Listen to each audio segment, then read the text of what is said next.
just take over. Which live. usually has a shorter delay for you? Is it? Oh, we're live? Yeah, we're live. Oh, it's going. I mean, we could have a little chat about the difference between Twitch and YouTube first. Obviously, that's not a problem.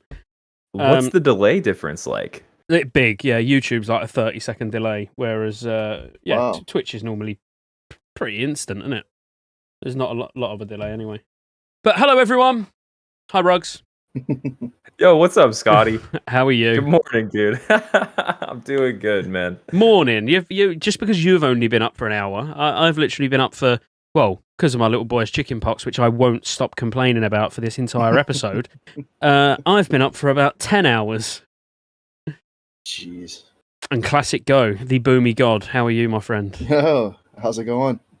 Nice to have you back on. I know it weren't the podcast that you was on, but this ain't the first time we've had a little chat, is it? Yeah, the last chat was, 4 hours, so I think this one will be a little shorter. England are playing tonight, so it's going to be a lot shorter. If we're not out of here in 2 hours, well, I'll just go and you can just carry on, because, yeah, I need to be watching England and having a few beers, so... So today, Druid, I'm fairly excited. I think we got three hardcore Druid players all in the same room and varying specs as well, really. Because obviously, Rugs, we know you're like feral DPS predominantly. I'm feral DPS predominantly in classic TBC, but actually through original WoW, I was Resto the majority of the time. So. That's interesting, and then obviously, yeah, Go being boomy. So I think we're covering a lot of different boomy, different Druid angles here. So it should be quite fun. We'll get the awkward bit out of the way first, and that is like who is Go. I mean, I know if you play boomy, you probably already know who Go is, because I wouldn't say that there's not many boomies. I was going to say there's not many boomy content creators, but I think just there's not many boomies, are there? The competition's not fierce, is it? Let's be honest. No. So have a little. We'll do the weird little introduction. So tell us a little bit about your WoW experience, and then Rugs, I'll let you grill him so I can have a break. Yeah, go. Tell us about your WoW experience, how long you've been playing the game, and where do you play at currently? So I started back in original vanilla towards the end. I think I was only level 51 as a mage AoE grinding in Western Plaguelands before TBC came out. And I really just PvP'd for the next 4 expansions. I don't remember when I stopped and took a break. I might have played Warlords. That sounds familiar, but I don't know. I came back in Classic, and I started a little bit late. Molten Core had already been cleared and everything, and then I leveled up again as a mage and played mage until Blackwing Lair. And then I switched over to the boomy, and I haven't looked back. That's all I've played. I haven't made like an alt really in TBC, at least. In Classic, I did have like a rogue and a priest, I think I made. But yeah, TBC so far in Classic, I've just all boomy. I have 3 boomies. Oh, one wow. One Alliance, 2 Horde. I just got my second Horde up to 70 like last week. So my goal is to have a 4th ready for Wrath. Okay, wait, let's talk about that. Rewind a second, because I can understand why someone might play Boomy in Wrath or in Retail. You started playing Boomy after Blackwing Lair and Vanilla, and you, for some reason, chose to play Boomy in TBC. Like, what's going on through your head? Are you okay? Should we call somebody? And also, not to be deterred by doing it once, he thought, I'll tell you what, I'm going to have another 2. You know, like what? that is quite confusing. You know, are literally all 3 of your druids balance main spec? Yeah. Oh yeah. I haven't played Resto. I haven't.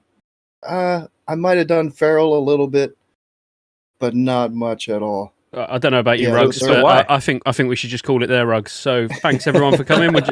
Yeah, cheers. We need to cancel it early. There's something wrong with this guy. So no, go on, explain. You need to explain. I think it was probably just like how you were saying. There's not many Moonkins, right? So the competition on Warcraft logs for parsing is pretty high. especially back in Classic, because there was even less than there are now in TBC. So it was like, if you could get top 100 back then, see yourself on that page, it felt like you were doing something. So are you just trying to make sure that the top 100 is just all you? You're just gonna, you're slowly just padding out Warcraft logs with like 6 or 7 accounts. That would be cool. I don't go hard on more than just my main Boomy. The other ones are kind of like farming, and I might still do like BWL Hyjal with an old guild I'm in. But well, I've actually just started on Pyrewood Village today, which is the other PvE server, and I'm doing another Druid. I've created a Shaman today, but I'm also good like that. I've created a Shaman that I'm leveling with a couple of friends, but I'm leveling a Druid like on my own, just solo. But that's going to be. I fully intend on it being my 3rd level 80 in Wrath. So I'll be going my main Druid, obviously, on Mirage. Then I'll be getting my ult up, which is my Rogue. That'll get to 80. Then I'll be doing my 3rd character, which will be the Druid. But I'm at least mixing it up. I'm going to be Feral main spec on one, and then Boomy / Resto on the other. Right. So in terms of maining, is it going to be like a wild prediction here? Like, are we expecting Go? Are you going to go Rogue or something? You going to mix it up on us? No. No, it's Boomy all the way. Of course. I wonder what they're going to do after Wrath. I don't know if I would play a Kata. I don't know. But I'd be interested more, I think, in like a Season of Mastery. Whether it's a Classic again, just they've got to do something with the Boomy spec and Classic if they do a second season. Like, I tried Season of Mastery. I got up to 60. I did almost all of Molten Core as Boomy, and it was such a struggle. Like, even with a little bit of extra hit gear that they added from the dungeons, just seeing a resist every other cast, it's not fun. Are you planning on like doing much off spec in terms of Wrath when it comes to your Druid? So obviously you're going to be Boomy main spec, but is there going to be another spec that you're going to put like quite a lot of focus on? If so, what's it going to be? I want to have a feral farming spec, so maybe you two can help me out with something that would help me stealth through a dungeon or like tank ads if I need to. Are you Horde or Alliance? Mining node. I'll have both, so either one. Make sure you're Alliance for your stealth farmer, and you'll be fine. Okay. We'll talk about that later. That'd be quite interesting. Cool, yeah. But that's Resto. Never. I'm not healing. I'm not a healer. Don't ask for heals, off heals. I'm not doing it. I'm not going out of my Boomy form to save you. You're just gonna die. Like,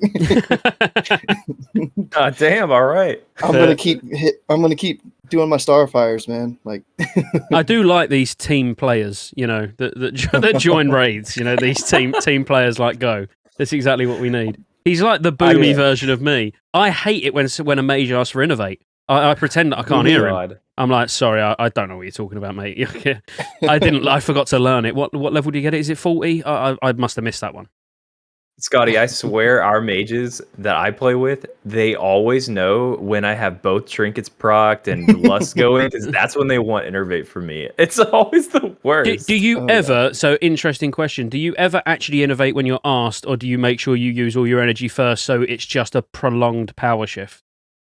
I 100% always dump my energy, then innervate. Yeah, same. Just checking, because I do it, and it's funny when you then get 2 or 3 clear casts on the trot, so they're waiting for about 10 seconds. And it's like, I'm sorry, there's no way I'm coming out of cat form while I've got clear casting. Like, it's just not happening. Mm-hmm.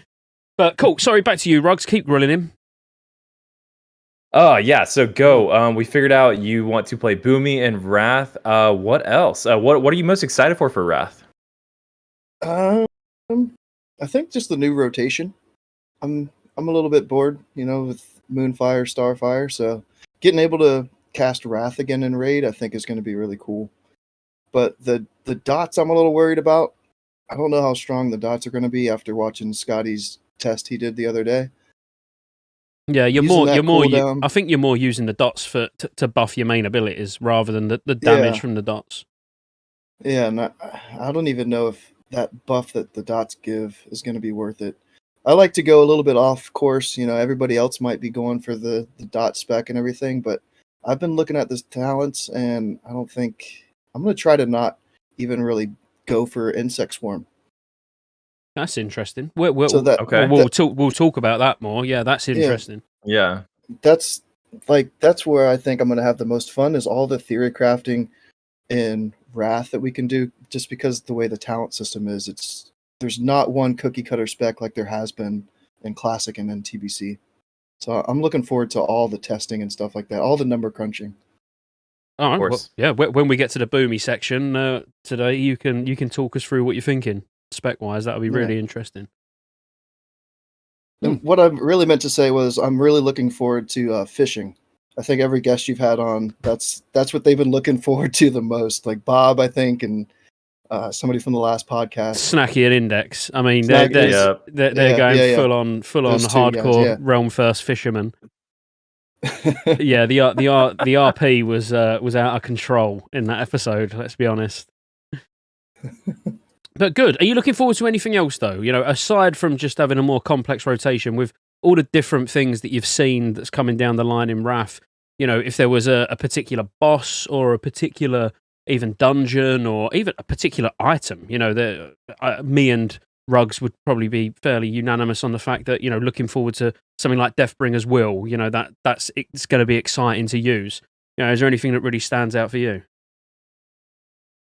I did a lot of the PvP back then, and I'm kind of over the Strand of the Ancients, and the Isle of Conquest, I think, is the other one. Mm-hmm. Wintergrasp, we'll see how they handle that, because I'm on Mancrick right now. Forgot to mention that. It's a East Coast PvE server, so I'm a Care Bear. But like me, it's like 98% Horde, so there's no alliance on that server.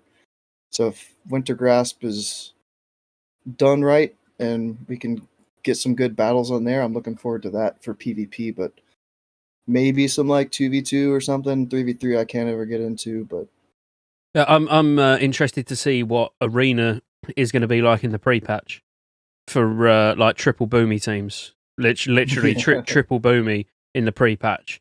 I would more or less bet my house on it that it's going to be the most overpowered comp. Just they will go in and shred What about everything. Ellie, Sham? Oh, Maybe no, double boomy. boomy Ellie? Yeah, Double boomy Ellie could work, definitely. Yeah. But free boom is just going in, popping Starfall, and the Starfire crits are just disgusting. Like, as I say, the amount of burst that they do with trinkets up, I've literally been testing them all, as you know, and I've seen nothing come even close. Mental. You know, a buddy of mine does fives, and he said he was queuing fives the other day, and I think he was, you know, somewhere around like 1800 CR, so nothing crazy. Mm-hmm. But he ran into a group of 5 Shockadens, and he said that you couldn't kill them, and every, you know, 12 seconds or whatever, they would just pick a target, and that person would just be dead. Yeah, that is quite funny though. I like those proper like cheesy specs, aren't they? Cheesy comps. They're not really. You're going to do all right, but if you come against a team that can control you, then they shouldn't do amazing. But yeah, like triple boomy, triple Ellie Shaman, yeah, things like that in the pre-patch are going to be. It's just going to be fun to see. I mean, I plan on doing some arena as in the pre-patch as Druid, but we're heavily gimps, which we're going to get into. We'll touch a little bit on the pre-patch. But yeah, with introductions out of the way, I would say we can move on. There's I'm not going to say news, but there's a couple of bits of like noteworthy things that we'll just have a little chat about before we start. First thing being that we'll start with the realms. You know, the certain realms being closed down completely, and then you know, the force migrations onto other realms and stuff like that. But I want to more fixate on the date. So if I actually get the post up. You know, we've got that's not the post. That's actually that's Ruggs we're looking at. We get the post up. You know, it's going to be in EU. It's going to happen planned week of August the 10th. Week of maintenance, August the 10th.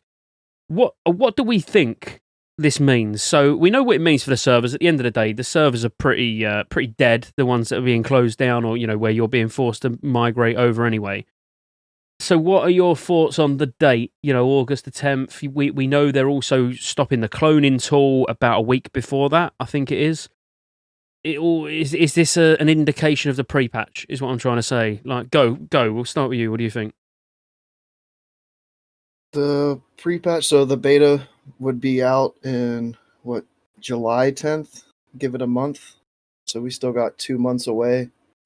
That sounds right. I'm assuming they're going to put in some Sunwell nerfs before then. So it's like, how long would Sunwell nerfs be out before the beta and the pre-patch?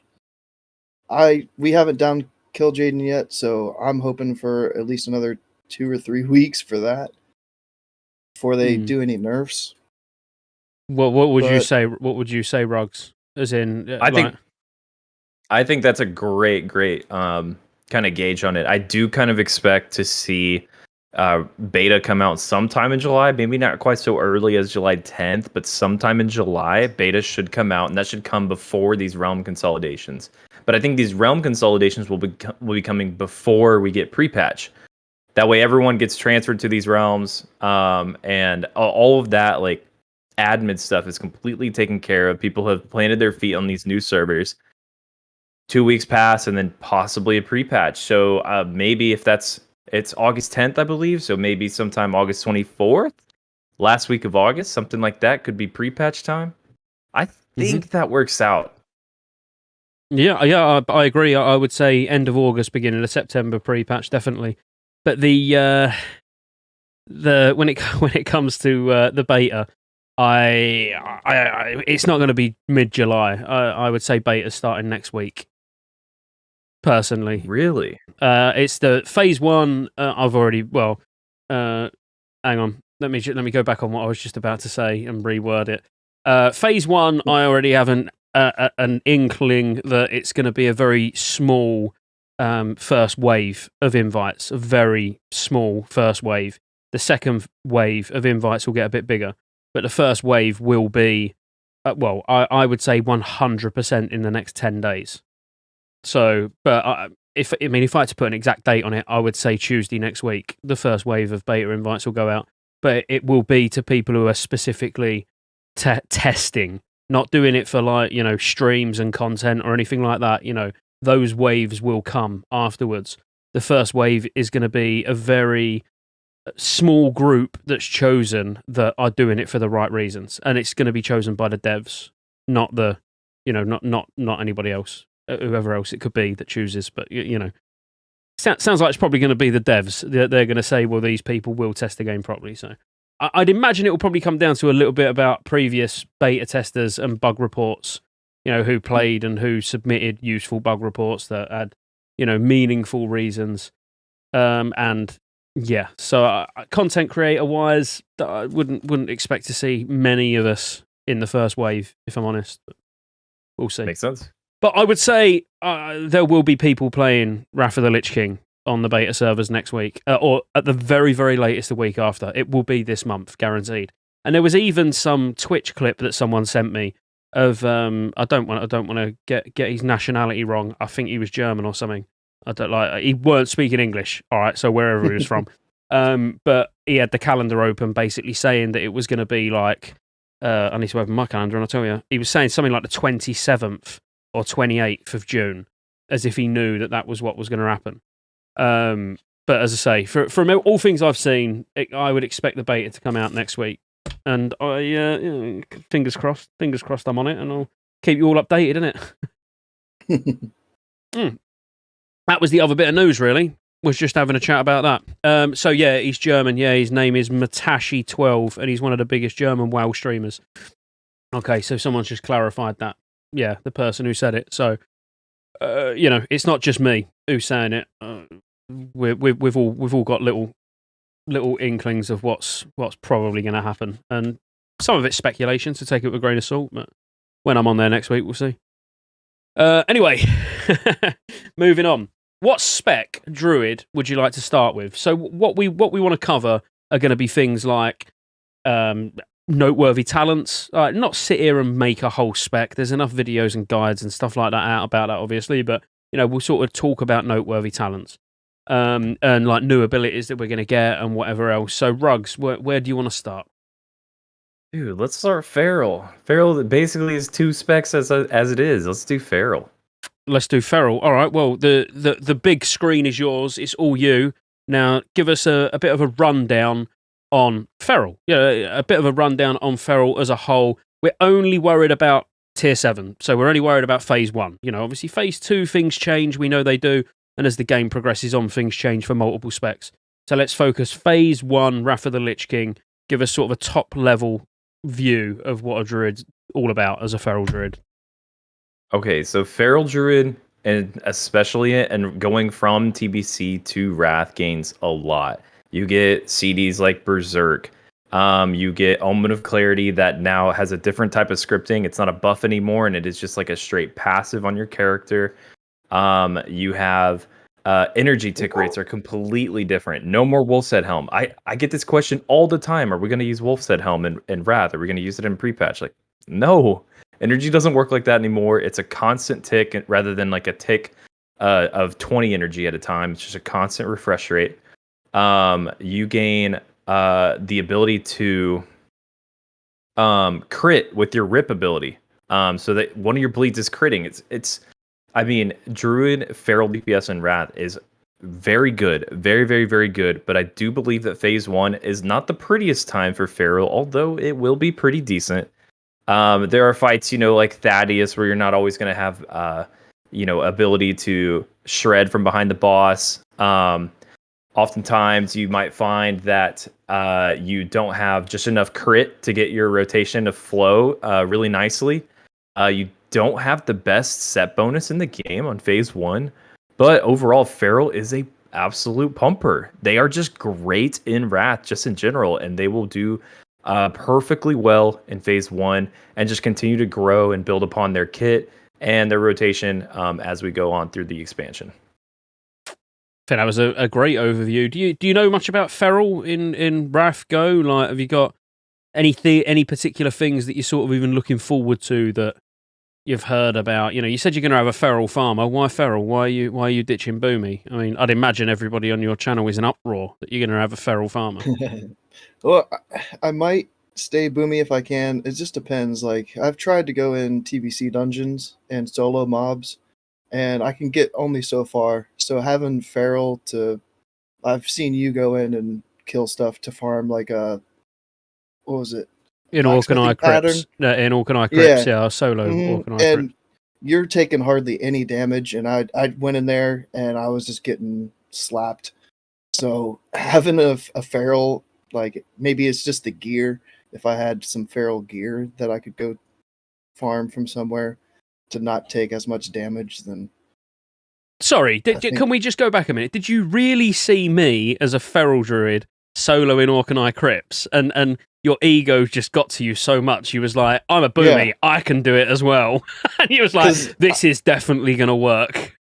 I think I had better gear, like, tier-wise than you did at that point, and you were just going in there, no problem, and I was like, this is not fair at all. Like, why am I dying and running back to the dungeon as a corpse constantly, and you're just there sitting there in bear form, just tanking everything, no problem. Like, I want to be able to do that in Wrath, so if there's, like, a hybrid spec or something that we could do where I could tank stuff in a Boomy form, going into the Feral tree some, then that would be cool. Be an interesting sort of hybrid spec. Yeah, like a I don't know, a Feral chicken. Yeah, the meme Boomy tank. Yeah.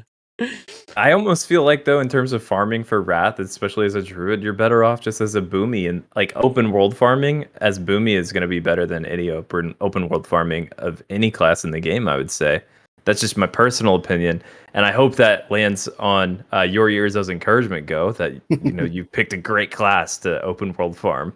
Yeah, open world farming, I can do that all day long. Yeah, no problem. Yeah, and you'll be able to do it. Yeah, even better. Going around and dotting everything and then hurricane spamming it's quite satisfying as well. It is. AoE as a Boomy is very, very satisfying. But we're not talking about Boomy anyway. I asked you a Feral question and you still managed to turn it round onto a chicken. I'm gonna find that way every single question. I'm gonna tie it into Boomy. You gotta watch out for this one. Yeah, exactly. I'll be like, so how do you feel about the fact that Feral Cat actually gets a swipe now? And Go will be like, well, I mean, Boomy gets hurricane, so. And Starfall. So you enjoy your swipe that you can only do twice, and then you're like got no energy.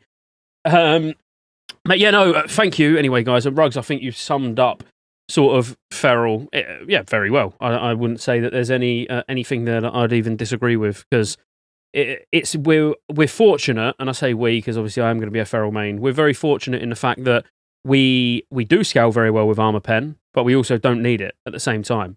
Even in ICC, there's a lot of different options, of which I've played with for numerous years. Between going actually just stacking agility, or even getting like Dark Moon card greatness, the strength version, and stacking strength instead of worrying about armor pen, or going soft armor pen capped, hard armor pen capped. There's a lot involved, and it's going to be fun actually to play around with again. But overall, yeah, we're very fortunate on the basis that where the sort of combat rogue, the Fury Warrior, where they are quite dependent on armor pen. We've got obviously a bigger majority of our damage comes from bleeds, which doesn't scale with armor pen anyway, so it doesn't make a blind bit of difference. But yeah, I think phase 1 is going to be great, and I think it's one of those where you just see that spike in power every time you get a new weapon. When you get that 200 star for trickery from Violet Hold Heroic, and then you upgrade that for the 213 star from KT, and then you eventually get, the 226 star from KT25. Every time you get that new weapon, because of how feral attack power works, obviously you just get very, very strong every weapon upgrade you get, more so than anything else, obviously. But something really interesting. So if we have a quick look, before we worry about talents and stuff, we'll have a quick look at the abilities, because I don't know if any of you have ever noticed this. How badly worded swipe is for cat. Like, it's always been terribly worded and never changed. So at 71, let me just scroll through and make sure you can see it on screen. So at 71, we get swipe cat, and I've had so many people like DM on Discord, or put messages on Discord, or comment on YouTube videos that are feral related, saying like, oh, so weapon damage does matter. If you look at that where it says swipe cat, swipe nearby enemies inflicting 250% weapon damage, that isn't actually weapon damage. I just want to put it out there straight away before we even talk about anything else. It is still your paw damage that it's doing 250% of. So no, you won't like have a slow weapon like people have been saying to me. You won't have a slow weapon that's got high weapon damage that you'll switch to before you start swiping. It's just a very, very poorly worded tooltip. I don't know if you've ever noticed that before, Rugs, or if anyone's ever said it to you, but I'm getting it more and more every day. The only thing that I've noticed in terms of what we're talking about right now is how insanely unfortunate that it is that you get swipe at 71. That it takes you till 71, so you don't get it in pre-patch, and you're still just as shit for cleave all the way until you level up to 71. Yeah, it sucks. It's so bad. And I don't know if you saw any of the testing that I done, at level 70 in full BIS, sort of. I know it's no true science, it is more a little bit of fun than anything else. But feral in the pre-patch compared to everything else just feels really bad. And it is because all of our abilities, all of the sort of every mechanic we've got is balanced around having 33% more damage from all of them. So your shred is balanced against other classes to be benefiting from 33% extra damage. Our bleeds are there to be balanced around that 33% extra damage, because if you play your class right, you will have Savage Roar up 100% of the time. It's your number one priority. So in the pre-patch, being balanced for level 80, but not having... I mean, it sucks. Like you said, we don't get swipe. We don't get swipe, we don't get Savage Roar. We're one of the only classes or specs that doesn't have their full toolkit at 70. When you actually look at loads of the others, like a Boomy has got its full toolkit at 70. A Shadow Priest has got its full toolkit at 70. So you're missing Swipe and Savage Roar, and you have to pick between Berserk or Omen of Clarity. It's so bad. Or even Primal Gore. You got to remember, you can't, like, even if you didn't pick Berserk, if you don't pick Berserk, you still can't get Primal Gore, so your bleed still can't crit. There's like it's disgusting. We're in a really, really bad place. I'm going Boomy for the pre-patch because I honestly think a Boomy, and I really, really hope I'm proved wrong. I am happy to be proved wrong. But I reckon a Boomy in tier 4 BIS will out DPS a Feral in tier phase 5 BIS in the pre-patch. I really think it's that big of a difference. You got to remember, I was doing like 1.8k single target as a druid. You've got no cleave to pad that out at all or anything. You know, it is that's it. Obviously, raid buffed. Yes, it's going to go up. But when you think a phase 5 Bis Boomy was, all right, it's got mana issues, but they've always got mana issues. You know, it's doing like 3.3k, and it was bursting up to sort of 4.5, 5k. It's just there's no competition. I'm going to live my chicken dream for the pre-patch. Yeah, I think you're right. It's just going to be. Are you going to switch Boomy to Rugs, or are you going to stay Feral? Well, for pre-patch, I'm re-rolling to DK. But whenever I do have to play my Druid, maybe for like Sunwell splits during pre-patch, I'm going to stay Feral. I'm going to try to live out the dream and do as much as I can as Feral DPS. I will ride it out. I can respect that. Yeah. you might as well. I mean, as I say, you know, it will still do. You'll beat the tanks, I hope. Actually, you probably won't. I mean, even the tanks are pumping in the pre-patch. Honestly, I mean, I'm not even kidding. I was doing 1.6k on a prop warrior, like 200 DPS less than a feral druid. Yeah, we'll see. Don't kill my dreams yet, man. No, I won't. And as I say, it's one of those where I really hope I'm proven wrong, because then you can all laugh at me that I wasted my time getting Boomy gear for the pre-patch when I could have just stuck with feral, but. Unfortunately, I think I'm probably going to be right on this one. But okay, so back to feral. Let's. We won't talk about feral too long because I don't want Go sat there being bored. Even though he's going to learn a lot, while we're talking about feral. But we want the Boomy take. That's what he's here for. Right. I could ask some questions that while you're going through the spec too, like why did you pick this instead of this? Yeah. I mean, you could. Weird to me, as somebody that hasn't really played it, You can ask, but remember, I've only got 2 hours because England are playing, so don't ask too many questions. This is the most rushed podcast anyone's ever going to see. I'll try to just sit here and drink some beer. I got a fridge full of beer, so we're good to go. I'm only kidding. Ask anything you want. I'm joking. So big things about feral. Rugs, you've already said, the majority of them, when we talk about Savage Raw, Swipe, sort of the amount of damage they do. What do you think about, let's think about the big questions that a feral druid sat there right now. In TBC, getting in a group or a pug or anything like that as a feral DPS is quite difficult, because people just assume you're going to be bad because you play feral DPS and you don't see that many good ones. How do you think that's going to be in tier 7, in phase 1? Do you think that's going to change? Will we see more druids getting in pugs? Is there that stigma going to be attached to them still that they do lower DPS than other people? Or, how do you feel?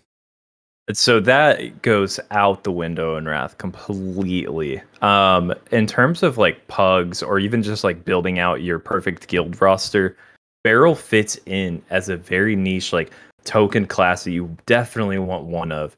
They bring buffs to the raid with their gift, but you're probably going to get that from multiple other druids. They bring Innervate. They bring your battle res. They bring their crit buff, which you definitely want because you don't want to get that crit buff from a Fury Warrior. That's for damn sure. Definitely don't want that until later. So Feral brings utility to the raid in the same sense that basically the role that they fill in terms of DPS is a rogue. But they're a rogue with battle res. They're a rogue with Innervate. They're a rogue that brings crit. So they are super, super good. They compete for loot in the same ways that rogues might, but they also compete for the same loot that maybe a hunter wants, like in terms of staves and whatnot. They fill a really, really good niche. They will definitely be invited. I don't expect groups to take more than one feral, unless you have one tank and one DPS. But for the most part, feral has a role and they're desired. And even from a 10-man's perspective, I hate doing 10-mans, like hard 10-mans, like ICC and Old War, without one druid. Just one. And, there's only 3 specs that it could be, and there's a good chance that, like, maybe the Resto Druid is saved this week, or maybe the Resto or the Boomy is saved this week, and you got to take the Feral. I have 0 issues about it. They will always have a spot in the raid. It's not too contested either. They will be invited. Absolutely, they will be invited. Have you seen that go? Have you seen sort of a bit of a stigma attached to? I know we are talking about feral, but when it comes to boomies, do you have any difficulty as a boomie getting into a group? In TBC, not really. No. Oh, okay. But the thing I have seen though in Sunwell is they are dropping boomies a lot, having them go Dream State or just straight Resto. Like I've seen a lot of people that even on specific fights like Muru, they'll get swapped out for another Warlock or something like that. And another thing for me even was like even on KJ, I had been asked to tank the dragons or use the dragons or whatever. So I'm like, well, I guess my Imp Fairy Fire on the boss isn't worth it at this point. Like, and my crit buff for the Warlocks and Ellie Shaman isn't worth it either. So I've seen a lot of people that I guess those buffs in Sunwell, it's just they'd rather take another class for certain situations. Yeah. Yeah. Whoa. I hate that you've seen that because I personally would want to encourage people to go the other direction. I think Elemental Shaman is in the worst place it's been the entire expansion, and I'd rather see 4 Warlocks and 1 Boomy as that group, and then for y'all to get your lust is just steal a Resto Shaman lust from like group 1 or something. And sorry, the Boomy doesn't get it, but at least the Boomy's there, has a raid spot. Yeah. Yeah. And Sunwell, for most fights, I don't mind getting swapped out for the locks to get the lust because the mana issues, of course. So. Yeah, see, it's quite funny. So Ernest has just said there in chat that during Wrath back in retail, he remembers feral DPS was considered like a meme spec because not many people knew how to play it properly. And I 100% agree with him. I remember that there was me and another feral in our guild called Two Socks. And like I said earlier about going agility or strength or armor pen or, soft cap, hard cap, we was playing with that 90% of the time that we was online. The other 10% we was raiding. There was a lot of effort that went into Druid back in the day to actually make it really, really work. But that was throughout the phases. By 3.3, what we're obviously going to get, it's fairly, as much as I think it's one of the more complex specs, if not the most. I would say the only thing that comes close to it personally is like Enhancement Shaman. I put both of those quite high. I think Feral Druid and Enhancement Shaman, but Enhancement Shaman's more use this because it's off cooldown. Whereas Feral is more looking about 8 to 10 seconds in advance and being like, right, if I press this, what is it going to mean in 10 seconds when I now only have 2 combo points? It's a lot more understanding roughly how long it takes you to get the energy that you need for each ability, knowing whether is your next couple of shreds going to extend Rip so you'll have time to get Savage Roar back up, or have you already extended Rip so it's going to fall off before Savage Roar? It's a lot more just, it's a thinker's spec. If you go in playing a Feral Druid and you're just trying to spam, it's a little bit like an Assassination Rogue, I would say. An Assassination Rogue is control. It's not, combat, you can just sit there spamming, Sinister Strike whenever you can actually physically use it, as long as you've got Expose Armor up and you've got Rupture up or, whatever. Whereas a Druid, if you spam and you potentially waste that clear casting proc on the wrong ability because you were spamming, it all tumbles downhill really quick, I find. You make one mistake on a Druid and you feel it for the rest of the fight. That's why I find it rewarding, because when you have that perfect attempt where you did make like no mistakes, your damage reflects it. Scotty, let me ask you something. If you could, and this is going to be really hard for you, man, and it would be for me too, but remove all biases aside for a moment and tell us, how do you feel Feral Druid fits in terms of the most fun DPS specs in Wrath? Most fun DPS specs? Most fun. I suppose each person's version of fun is probably very subjective. As in, one man's fun could be doing really big damage while pressing one button. Yeah, like Warlocks in TBC. No disrespect to them, but they probably find it really fun that they're doing massive, massive damage, and all they're doing is spamming one and then drinking beer with the other hand, which I can sort of get on board with that. In terms of fun where, like, whilst I'm playing it, I'm like, this is mental. I'm probably going to surprise you. I'd probably say Frost DK. Really? Yes, I would say Frost DK. Like, I love proc-driven classes. You know, I enjoy Frost DK. Fire Mage is fantastic. There's nothing better than instant cast Pyroblasts. Like, absolutely amazing. It feels so good.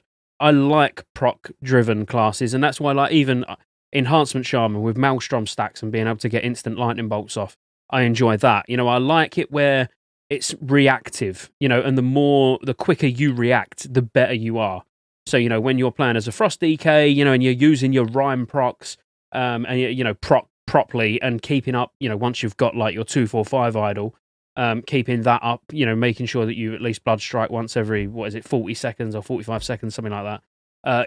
It becomes, you can make Frost more complicated, but you get better rewards for it, if that makes sense. But yeah, I do like it where you go, oh my god, that's up, I need to press it. An example would be the warrior. You know, get into execute when the boss is on like 90% health. Feels fantastic, as does using a free instant cast slam. Yeah, any proc driven classes, but I would say the heaviest proc driven class where you're getting them frequently is a Frost DK. A Frost DK gives me carpal tunnel, mate. It's mental. Like Same. if you're playing it right, your hand should be moving all the time. And I look like I've got a claw as a hand at the end of a boss fight because it hasn't stopped moving. So yeah, I mean, did that surprise you? That surprised me, definitely. I grew 100% about the Frost DK stuff as a DK main myself, and I especially get carpal tunnel when I play Frost. But to me, for Feral, to me, it's a top 2 in terms of most fun. When I talk about most fun, I get this question a lot. It's Enhance and it's Feral and Wrath. And to me, it's not close. Those two are like the de facto most fun specs for me to recommend for DPS players looking to find like, or get an idea of like what is going to be the most satisfying or rewarding class to play. Oh, I think you make satisfying, yeah, satisfying. I agree. You know, the difference between an average enhancement shaman and a great enhancement shaman is going to be evident by the log or by recount or by details for both feral and enhancement. Like in terms of being like it feeling like a rewarding spec to play. I agree 100%. You're right. Those two. In terms of fun, fun for me doesn't even mean topping damage. You know, when you say what's the most fun spec, I could say right. BM Hunter. You know, it don't like I'm not talking top pumper spec. That doesn't matter to me. I'm talking like while I'm playing, do I physically get a little bit excited? And playing a fire mage and then getting to do an instant cast pyroblast, and especially if you can get 2 or 3 on the trot when you got high levels of crit. That's immense. You know, I'm sat there with a big smile on my face, like, oh my god, look at this. What about you, Go? What would you say? Oh, boomy. All right, move on. Well, that's covered.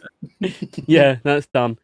All right. So, feral wise, do you want to touch on? So we've spoke about the fact that there's no what's the word? Power shifting. No power shifting. Energy's changed and stuff like that. We want to talk about, so if I put the talent calculator up on screen and talk about some of the key sort of talents that have changed in Feral that have a big impact. So, you know, we don't need to sit here and go, oh, Ferocity reduces the energy cost by 5, you know, but like the big hitting talents, like for me, just to pick one, I mean, I would say King of the Jungle is a huge one. You know, the fact that now we get energy back when we use Tiger's Fury. Let me just fill this calculator in. And you, Bruggs, what do you think talent-wise while I fill this in? Let me jump in right there. Because King of the Jungle is really good. And in terms, and you just said it too, because we don't have power shifting. To me, the best way to describe that kind of adjustment is Tiger's Fury becomes that power shift. It becomes like when you need energy, you get it. And you get it from Tiger's Fury. And Tiger's Fury's cooldown is much lower. Or I believe it is. I could be completely wrong there, but the usefulness of Tiger's Fury is like it has skyrocketed. It's very, very good, and you gain all that energy when you want it with by clicking this button. It's great. It's really good. Yeah, Tiger's Fury. It is the same cooldown length, but yeah, we just don't use it in TBC. Right. Yeah, I'll be honest with you. I have got it on my bar. I use it very, very occasionally, running into a mob, but that's about it. But yeah, King of the Jungle, definitely number one. So for those who can't see, if it's a bit small, if you're watching on your phone or something, basically when you use Tiger's Fury, you get 60 energy. In addition, the mana cost of bear form, cat form, and dire bear form was reduced by 60%. I'll be honest with you, that's an overlooked bit of that talent, even by me. You know, I always think of King of the Jungle as being, you know, you get your energy from Tiger's Fury. But the fact that it actually reduces the cooldown of cat by 60% as well is quite interesting. Because another thing, if people don't know, so this, when you look and you're like, well, there's no power shifting anymore. You know why? Why would you take Furor, for example? But interestingly, if you don't actually have points in Furor, you don't generate energy when you're in cat form. Did you know that? When you're out of cat form. So when you're out of cat. Yes. So if you go out of cat form and you start casting, I don't know, Rebirth or whatever, yeah, if you haven't actually got Furor, when you go back in, like you'll always go on 0 energy. It's because it reads when you gives you a 60% chance. Forget the rage bit. We're just about a cat, and you keep up to 60 of your energy when you shapeshift into cat form. There's something else that I'm overlooking on that. There's something else, and it will come to me. Because you keep in terms up of to other 60 talents. energy. Go on. In terms of other talents, just talking about everything else. I mean, we've already touched on Berserk a little bit, but let me just say, like in TBC right now, when your raid leader calls for pop cooldowns here, if you don't have like an on-use trinket like Berserker's Call, for example, your pop cooldowns now raid call means basically nothing for you. It's maybe a haste pot. It doesn't change anything at all as a Feral Druid in TBC. And Wrath, thank God we have Berserk. Genuinely one of the best DPS cooldowns in the game, I would say, because every class has a good DPS cooldown in Wrath, but Berserk is phenomenal.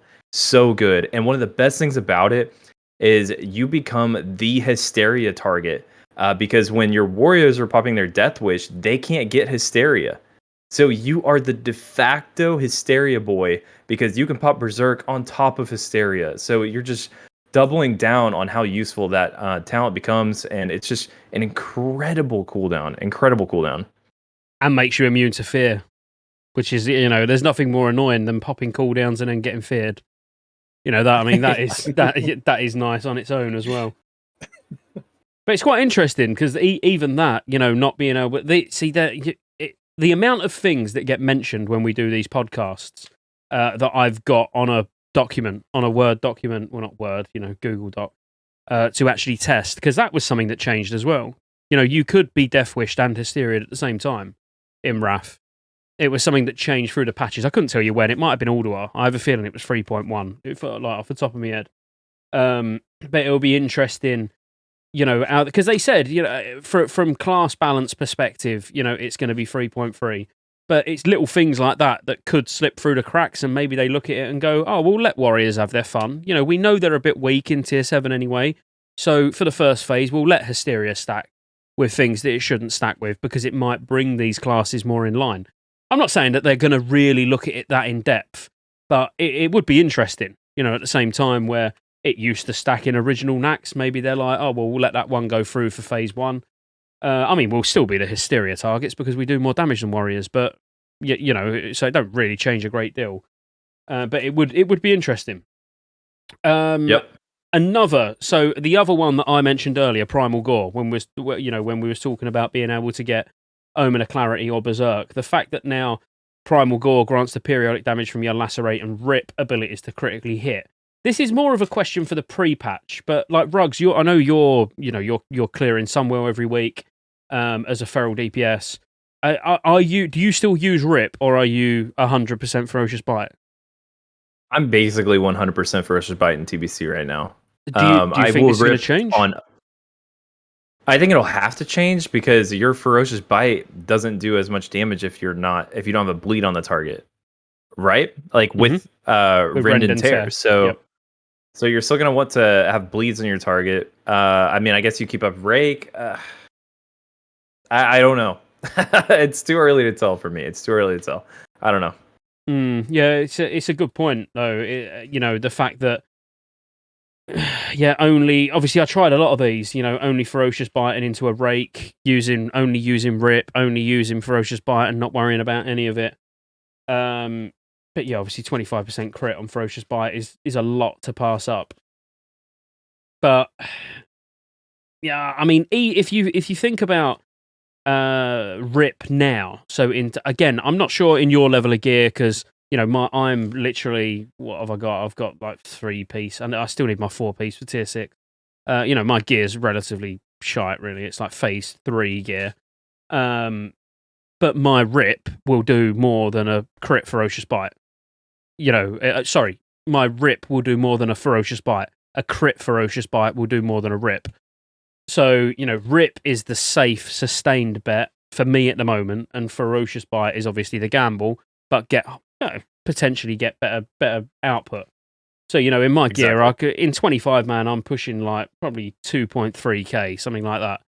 But I'm ripping all the time. So I reckon in my gear level, I'm probably going to see a much better result from the talent changes in pre-patch. I can more or less just continue to play how I'm playing. I normally get like 1 Ferocious Bite for 1 Rip.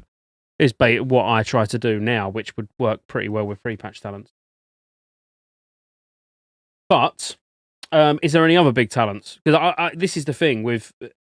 I've built out this spec, which is sort of, if you look on screen, this is what I would more or less run with 100% of the time in Wrath of the Lich King. So, I'd be using, I'd be taking Feral Instinct for the swipe damage. I wouldn't be taking Improved Leader of the Pack. Obviously, I'd never be tanking in this spec. Only 1 point in Improved Mangle. But I would hope that we've got an Arms Warrior, so I never need to mangle anyway. Right. Is there actually... Go on. I was going to say, is there anything that you look at there where you're like, oh no, I'd take something else somewhere else? I mean, you could go for Improved Leader of the Pack. There isn't like any reason to take Survival Instincts except for your own survivability. Improved Mingle isn't a huge deal, but I mean, that's basically it. In terms of other talents, though, that we don't have. In terms of other talents that we don't have, is we have Feral Charge in Wrath, so our cats can finally have a little kitty charge, which is nice. And a couple other things I did. Last thing I want to mention, then we can completely move on from Feral. I think we've been on it for a little while. Is Glyph of Shred is just a really nice quality of life change for your rotation, and it basically reads each time you shred, the duration of your rip on the target is extended 2 seconds up to a maximum of 6. So you could shred 3 separate times on a target who has rip, and it's just going to continue to extend that rip duration. Great change. I think this kind of philosophy for extending bleeds on targets dates all the way even through till retail, although I can't say for sure, but I'm pretty sure like this is a modernized version of extension of bleeds, which is just great class design and really, really good stuff for Feral. Definitely. Can I throw you guys a little loop here? Yeah.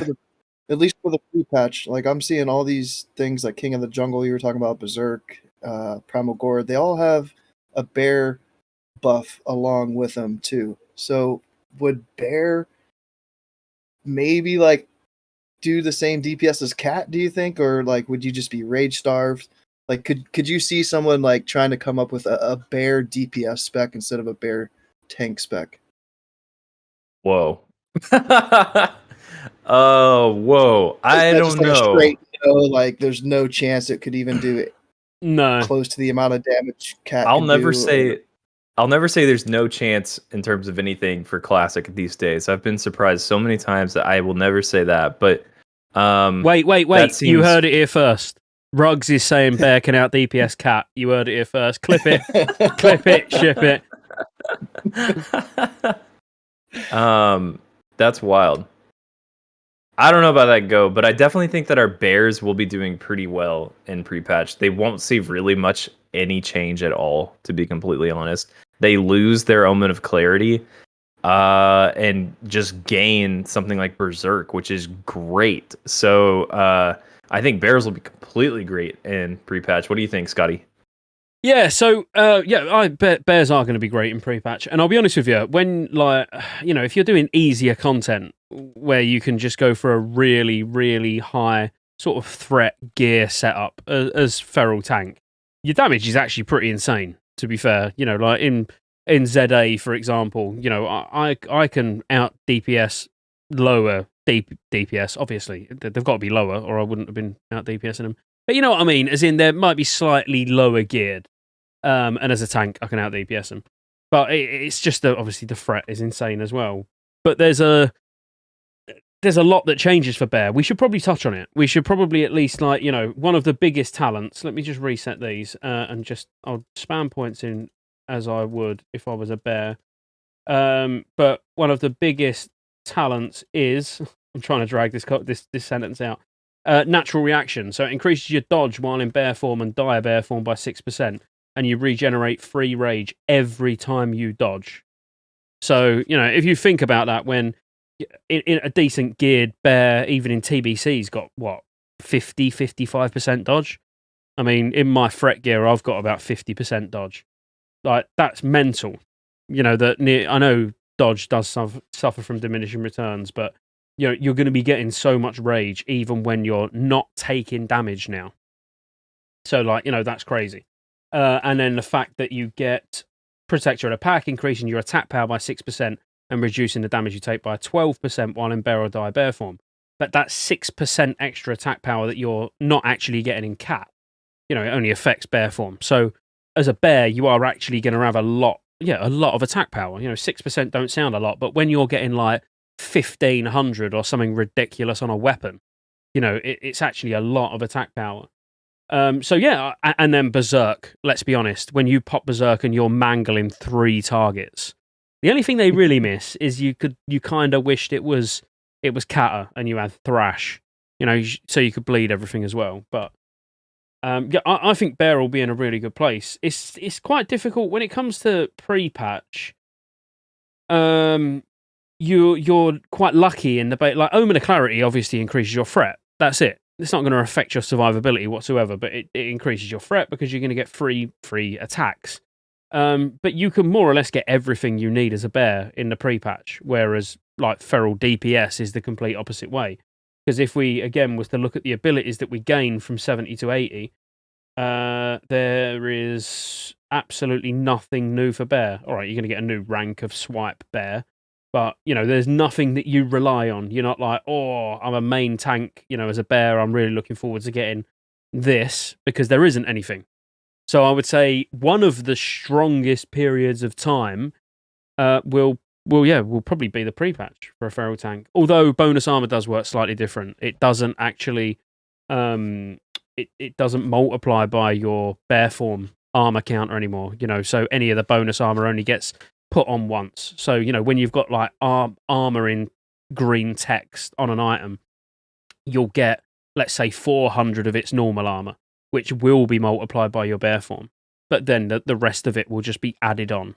So there's only like a portion of the armor, which will be the base armor of the item, that's multiplied. Just again, in case anyone didn't know. Yeah, I mean, so for Bears and Wrath, I think this is safe to say, and if I'm crazy here, Scotty or Go, y'all tell me, but I would say Bears going from TBC to Wrath undergo the least amount of changes of any class or spec in the entire game. If you can play Bear right now, it will feel extremely similar in Wrath, just a better version of it. You're getting better cleave, you're getting better survivability, actual cooldowns.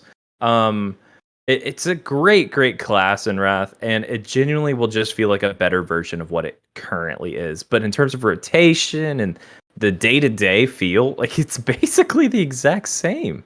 Yeah, I agree, 100%. Yeah, barely anything changes. Like, the big notable changes are really more quality of life.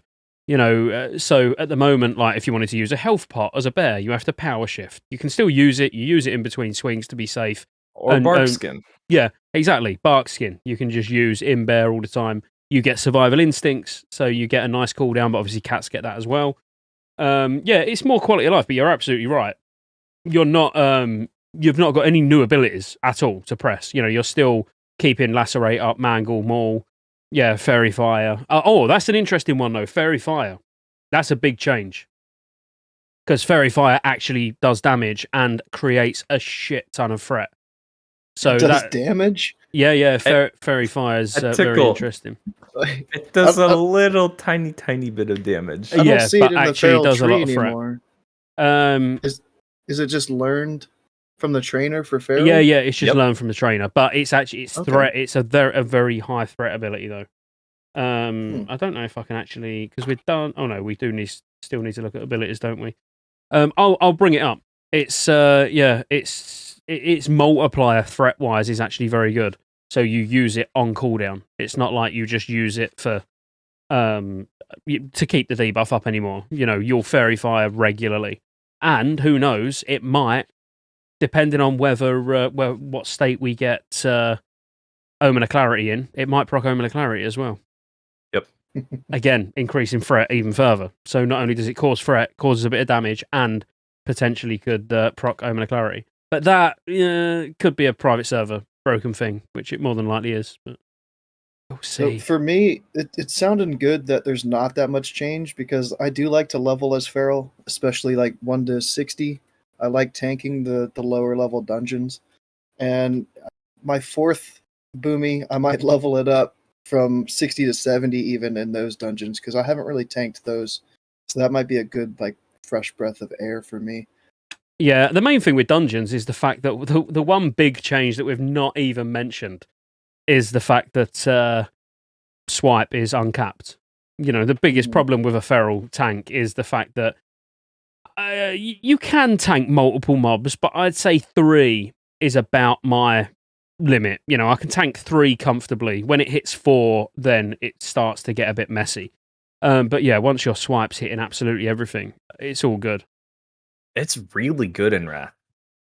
The bear version, it's so good. Well, the cat too, but we've had that issue for tanking, deciding which tank is going to tank what on Muru, because of swipe only hitting 3 targets. It's are they going to be able to get the void spawns, or are they just going to be on the humanoids? Ooh, your lights have gone off. Power cut. I don't know where your PC would still be going, but pause the podcast. The other thing that Griff's actually just mentioned in chat that's worth talking about, just really briefly again, and then we'll move on from feral, because we have been talking about feral for a while, but that was always going to happen with me and Ruggs in the same room. But where prop paladins, prop warriors, even DKs, where they need to focus on getting defense and sacrificing threat for sort of defensive stats that technically they could get crit instead of defense. Feral tanks don't need to.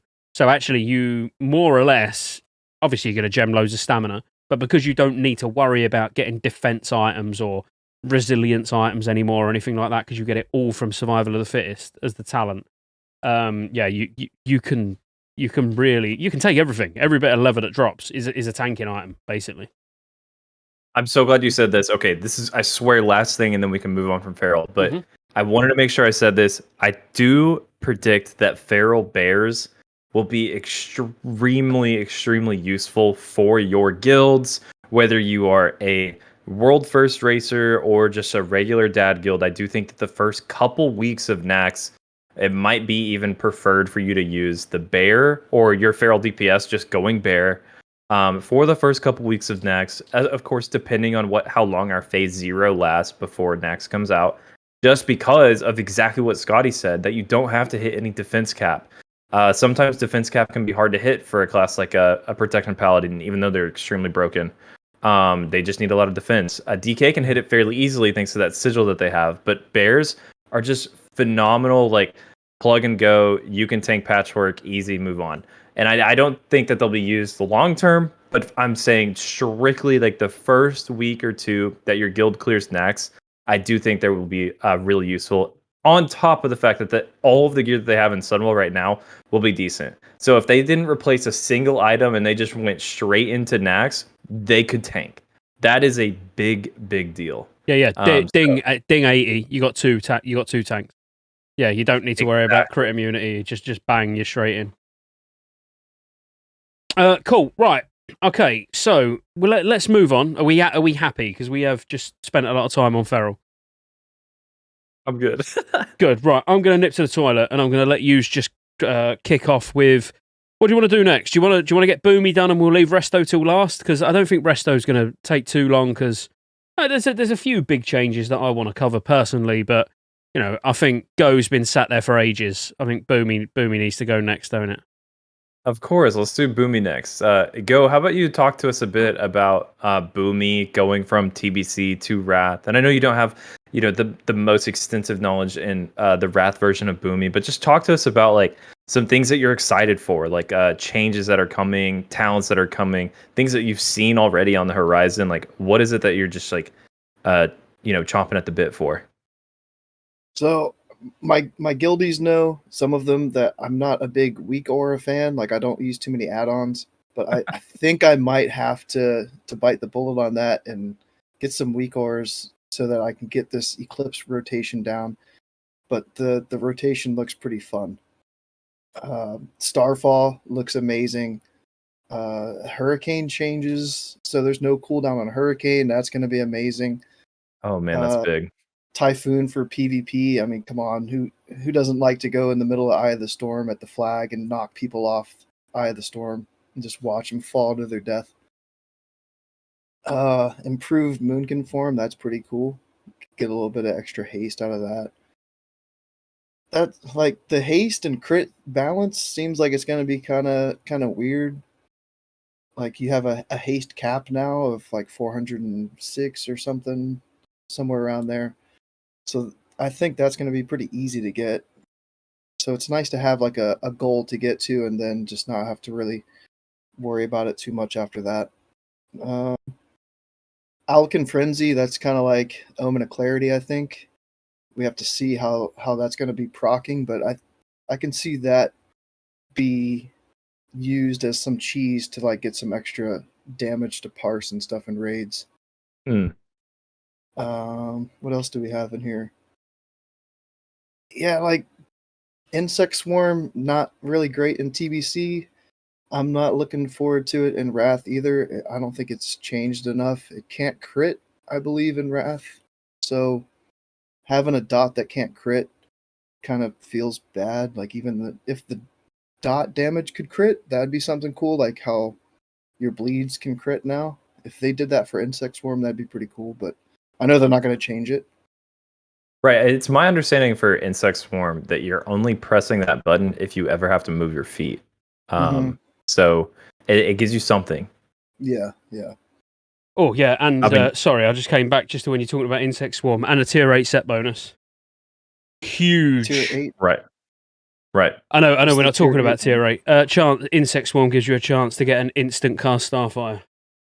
Ooh, yeah. I might use it then, but the first phase of Wrath, I don't know if I'm even going to bother putting the 4 points into it. The 1 for the Insect Swarm itself and the 3 for improved. But, yeah, I've just never really liked Insect Swarm. Brambles is something kind of weird. At least it gives you something other than like the Thorns damage. It's going to buff our Treants a little bit. Yeah. I mean, Treants again, I'm kind of up in the air on Treants still too, because hopefully they live a little bit longer in Wrath than they do right now. They kind of just get deleted as soon as a boss does an AoE damage. Yeah, they were obviously all pets have got 90% reduced damage taken from AoE in Wrath, so they won't get instantly pwned. But yeah, I honestly couldn't tell you. Pre-patch wise, leaving Insect Swarm out, I don't know. I wouldn't sacrifice, for the sake of one global cooldown, I wouldn't sacrifice 3% crit on my Starfire. In Wrath, that's a lot. For one GCD, and like Rug said, you cast it when you're moving. Even if you was only to cast it when you're moving. Yeah, I don't know. Obviously, yeah, I've not got the answers. I've not played that much Boomy in Wrath. I've done all tier 7, probably tier 7, all of tier 8, and yeah, I've done tier 7, 8, and 9. I don't think I've done a lot of raiding in ICC as Boomy. I have as Resto and Feral, but both tank and DPS. But Boomy, it tends to fall off. I start getting a bit demotivated by it. Like, obviously, it comes out swinging hard in tier 7, like phase 1. I think it's amazing. But I think then as other classes start picking up and the armor pen users start getting armor pen, all the tables start shifting around a bit. And I think by the time you've finished, TOC, your glory days are over. I don't want that to put you off, but that's what I've witnessed on private servers and historically, as in like back in original RAF, our Boomy's done really, really good damage in ICC. But you wouldn't see one topping the meters, in ICC. I cannot wait for us to have pre-patch because I'm so excited about it, but I always keep thinking about like Muru damage because Muru is such a good cleave fight.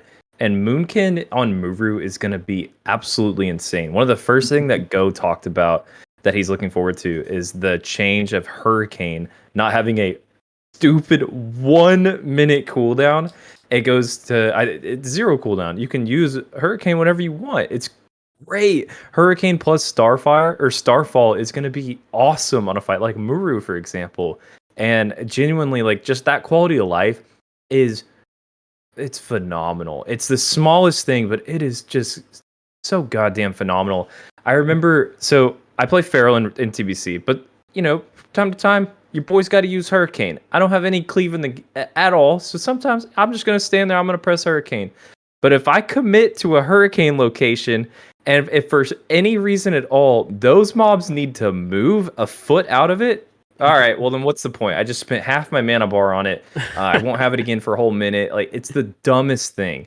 So I'm definitely looking forward to that changing for all my Moonkin friends out there. I get asked so many times. Well, not asked, but like sort of questioned on my ability to tank so many times. Where I Hurricane as a tank, not literally while I'm stood there tanking the mobs, but I use it to pull all the time because it's like if there's 4 or 5 mobs stood together in MGT Heroic, for example, like what's the point of me pulling with Fairy Fire and then having to try and get swipes on things? I stand there and try and get a good 2 or 3 ticks off on the group as Hurricane, then go in bear form. And the amount of times I've had people comment, like, I've never seen a bear pull with Hurricane before. And it's like, well, what else are they going to use? I mean, unless you've got a grenade, you're going to throw a bomb in or something, then obviously that's different. But I think an overlooked part of Hurricane is that it increases the time between the mob's attacks by 20%, and it lasts 10 seconds. So pulling with that, once the mobs get to you, you're going to at least have 8 seconds worth of that debuff still on the targets. And being able to have that in Sunwell would be pretty cool too, to just increase everything's attack by 20%. Honestly, that's exactly why I do it. Exactly that's definitely why, honestly. It's not because of the AoE. Yeah, I didn't even think about that. I got to be honest. I do it for the damage, just to get everything to run to me and not the healer. But that's it. So that happens to me on Kill Jaden. The reflections, I'll try to drop a Hurricane, and then immediately the tank just moves them to a different place, and it's like I got 2 seconds worth of a Hurricane and a fifth of my mana bar gone now because I tried to do that. So, yep. The interesting thing as well is because I can't, sometimes I can remember how things was in original RAF, and I can say factually accurately that no, in RAF this is how it worked. And I remember. The one thing I don't remember is how Hurricane actually interacted with Omen of Clarity. Because on private servers, you Hurricane and it literally is ticking clear casting on every single Hurricane tick, pretty much, because it's ticking on, it's got a chance to proc on each mob that's getting hit by each tick of Hurricane. So more or less, you AoE for free. You'll never ever run out of mana as a Boomy. If there's a pack of 5 or 6 mobs, you can Hurricane endlessly because every single one of them after the first one's free. But I genuinely, I feel like that's not right. But I also can't really comment too much because I don't remember how it interacted back in the day. So that will be interesting to see as well. Sure. And it would... Go on, mate, sorry. No, finish your thought. It was just while we're talking about Hurricane. Like, if I was to put the talent calculator back on, it would be quite interesting as just a pure AoE spec as well. in the pre-patch to do something like. By the way, don't copy these talents because I'm just filling up to the point where we're going to get down to Gal wins.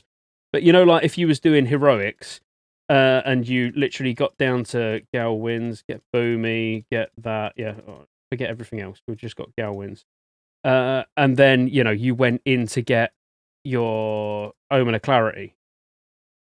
Like what level was that? So that's 63. You still got 7 points left, so you could still get Eclipse. You could get Earth and Moon. You can get Typhoon too. You could get Typhoon as well. So you're missing Starfall, but like that would be quite interesting. Move some of these around. Like, don't get me wrong. Move some out, put them in other things. We was just getting down to Gal wins. But if you was to do something like that, I mean, it'd be great if you went like full on AOE and actually got rid of Eclipse and went in Alchem Frenzy. And just being like, I don't care if I pull aggro. Like, I'm just going to be a beast. I'm just going to run in. Yeah. I'm gonna hurricane with Omen of Clarity, so it's free all the time. You're going to be getting hit by stuff, so Alchem Frenzy is going to be up all the time, so you're not getting pushback and you're getting mana back.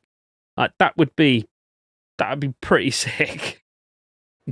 But you wouldn't have Starfall, bro. That would be so sad. Yeah, but you're going to get you're going to get 10% more damage from Hurricane for having Alchem Frenzy up. So, I don't know. It would be sad not having Starfall. I agree. But it would just be interesting just being like that. Basically, just a cleave machine who don't give a shit if they over aggro. You're a Moonkin. You've got like mass amounts of armor. In a 5-man heroic, if you get hit by a few mobs and the tank's panicking trying to taunt them off you, like whatever, who cares? But you're just going to be... You're going to have unlimited mana, and your Hurricane's going to do ridiculous amounts of damage, and you're never going to get interrupted. Like, I want to play with a spec similar to that, by the way, just for fun. And yeah, just as Numbers just said on Twitch, it would be a great leveling spec as well, like that. Just literally running around, getting a Moonfire or even just insect swarming everything, and then just AoE and everything down. It'd be pretty sick. Then we'd be like the cats waiting on level 71 for swipe. As soon as we got 71, we could get our Starfall. Yeah, absolutely. That's true. Yeah. So can we talk a bit about Typhoon? Because Typhoon, to me, is one of the most slept on abilities in like all of PvE. Because so often you see guides online that say don't spec into Typhoon at all, that it's not worth this one single talent. And I believe that stems from, this classic stereotypical, war main guides that are set in ICC only patches. And of course, like at the end of the day, of getting that one talent in Typhoon is a DPS loss, sure. But I can genuinely think of a reason to have Typhoon for every raid. And every single raid. AoE interrupts, essentially. That's how I look at it. It's like, imagine like Mag. I know we're now going in TBC, but imagine Mag and the first ads on Mag could be pushed back. If there was like 2 or 3 casting at the same time, boom. There's use cases for it all over the place, and you can knock people off the top of Nax in Wrath as well, which is worth it on its own. Absolutely. And I think about like the Freya ads, when she spawns all of the little Thornlings. Those ads, it's important for them to be knocked back while they're grouped up. And that Typhoon is clutch there. It's clutch for Gluth when Gluth does his decimate and all the ads start running at him. If you just have DPS that aren't ready for it, or you just need just a little bit more, you get a little pushback happening. That Typhoon is huge. It's huge there. It's great. It's only one talent, I know, and it's typically a PvP thing, but I'm telling you, like, you'll enjoy pressing it, and you might save a pull by pressing it at the right time. I agree. Yeah, I agree. I'll disagree. I won't go for it, I don't think. That might be one thing where, like, if I have a dual spec, I'm going to have double Boomy spec. I'm not going to have, at least for my main. So you could have, like, a utility spec. I might spec, have it for one. Yeah. Maybe on, like, every other week or something. Or, like, if I have to give Innervate to a different class other than an Arcane Mage, because I'm never doing that again. But if it's something like that, maybe I'll have it. But yeah, trash stuff, nah. But for me, if it was the choice between, even though Treants do technically add a minor little bit of DPS, You know, for me, if it was the choice between Typhoon and Treants, I would go Typhoon personally. Yeah. But it is more, utility. I think that it is great utility. Obviously, Ruggs' use cases were very good. On Freya particularly, so you've got a slow in trap down and all the ads are all running in the same direction where all the casters are stacked up, and then you just run in and knock them back so you can get more seeds out and more AoE as they're running back in. Like, amazing. But as I say, just having it as a clutch interrupt, an ad's just about to start healing and you just go boom, knock back. And it's great for pissing tanks off. Like, we should really think about that. Like, no, it is. Like, don't like, you laugh, but don't be stupid all of a sudden. Like, there is nothing better than hearing like a prop paladin or something rage when you knock all of the trash out of his consecrate. Like, there is nothing better. So, no, don't piss off the tanks. I learned that the hard way the other day. This tank was tanking Saffron and Naxxramas and just decided to Beyblade the boss, just spin him around in circles, and everyone just started getting hit with tail swipe. It was so bad. Yeah, I had something like that happen. I rage quit before we killed KT. That was on stream. I literally just lost it. I was like, man, these tanks are just absolute. Yeah. Right. So in terms of like big talents, should we look? I think there's some real big talent changes in Boomy. We'll have 5 minutes on it because then we need to move on to Resto because England are playing tonight. So for me, well, actually, no, go. Sorry, go. What's the big talent out of them all that you're most excited about or you want to talk about? The floor is yours. We covered it a little bit while you were in the restroom, but another thing with Celestial Focus is it's reducing the pushback on Starfire by 70%. I really like that because I think it was only Wrath and TBC. I'm 4 beers in now, so I could be wrong on that, but and it also gives you some haste. So in TBC, it was like I have to put 3 points in Improved Fairy Fire, and I always wanted to have those in Celestial Focus instead for the pushback, even if it was just for open world stuff. So having 3 points in there, I'm gonna try to make sure I have those. Balance of Power reduces your damage taken by spells now too, so that's a nice little addition to Balance of Power. Hang on, where's Balance of Power? Balance of Power. It's about in the mid on the right side. Oh, the It's hit like just talent. above Sorry, the Moon hit Conform. talent. Yeah, Yeah, reduces damage taken by all spells. Yeah. Mm-hmm. Yeah, there's just so many like boosts to your spell power. Even going into the Resto tree, that 3rd tier down Master Shapeshifter, Moon Conform increasing spell damage by 4%. That one's pretty cool to have something beneficial in the Resto tree instead of just spending 10 points to get down to intensity. Yeah. Yeah, and I mean, obviously, Earth and Moon is huge, isn't it? Like, that is... Like, Earth and Moon... Yeah. When I say Earth and Moon's huge, it is and it isn't. Essentially, an Unholy DK is going to bring that, and it's going to hit everything, whereas this is only single target. But, at the same time, you're getting 6% spell damage from it. So... but interestingly, just back on what I said a minute ago, Adam on YouTube has said, as a tank and a healer main, he would literally never take a druid like that with him. So talking about me using Typhoon. And then HDD has said Typhoon is basically the defensive cooldown for tanks. It prevents so much damage. So I'm glad that HDD saw the light and was like, actually, Scotty has just saved that tank from taking maybe 120k damage while those ads were dazed, running back to him, not in his consecrate anymore. So good job, HDD. Oh, come on. What is this, Mythic Plus? Mate, that's what it slowly progresses into. We'll all be doing Mythic Plus Classic soon, so in like 2 years. How far does it knock people back? Do you guys know? Like, is it 5 yards, 10 yards? Could I Typhoon and then immediately War Stomp, or is War Stomp just not going to hit anything? No, War Stomp won't hit him. Okay. It's got to be 10 yards. It's a substantial amount.